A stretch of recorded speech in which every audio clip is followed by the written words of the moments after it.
This is everything you need to know about Rust.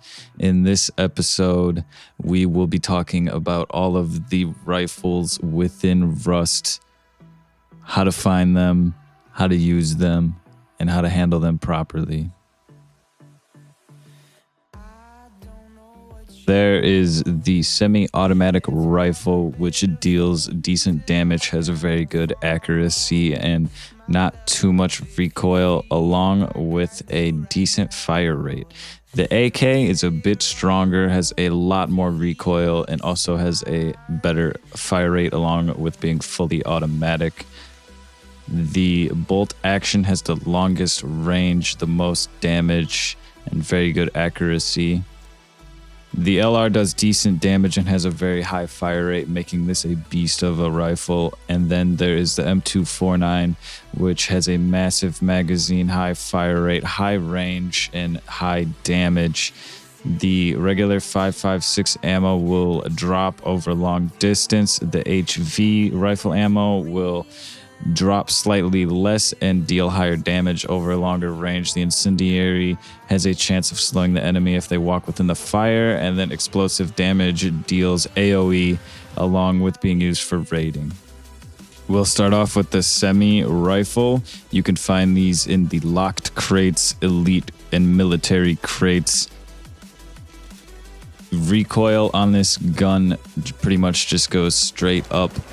It's fairly easy to control. It is also semi-automatic, so you will have to click every time that you shoot.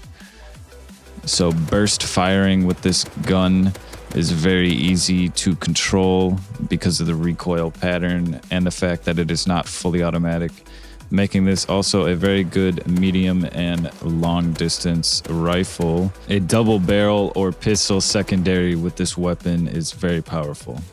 Much like our next weapon, the infamous AK, which you can find in locked crates, helicopter and Bradley crates, supply drops, and elite crates. The recoil pattern on this gun is wicked, goes all over the place, but does have a pattern, which looks like this, meaning that you just kind of have to move your mouse left, right, left, slightly to hold the recoil pattern down center, although it will be a little difficult getting used to it. So burst firing with this gun will be very beneficial to you while learning how to control the recoil.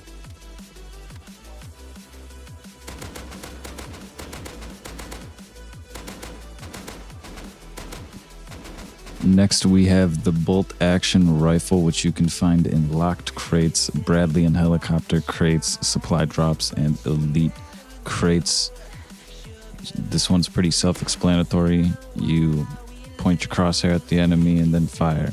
Pretty much any range. Once it gets a longer range, you just aim like a head above their head and you'll hit them.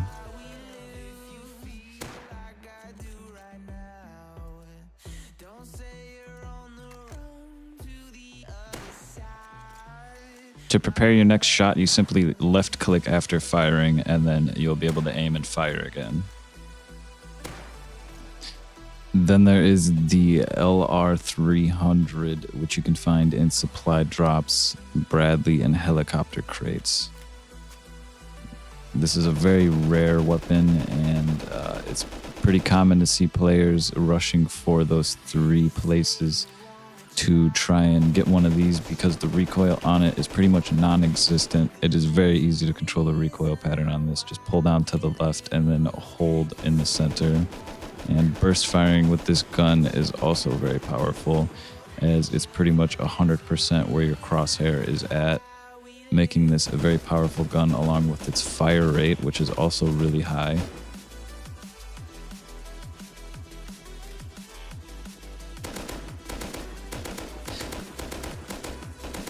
And finally, we have the M249, which you can only find from Bradley and helicopter crates, making it a very rare weapon. It has a 100 bullet magazine. The recoil on it just goes straight up, but is kind of easy to control. It does start to wiggle left and right slightly when trying to pull down on it, but that is something that can be corrected on the user's side. This gun also has pretty good long range as well. It also deals pretty decent damage and has the same fire rate as the LR.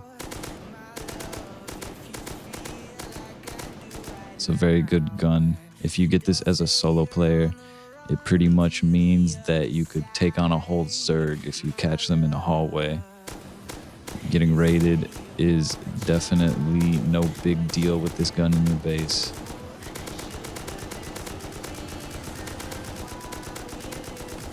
And that completes everything you need to know about Rust rifles. If you have anything specific you want to see in future episodes of this series, leave a comment below, and I'll catch you next time.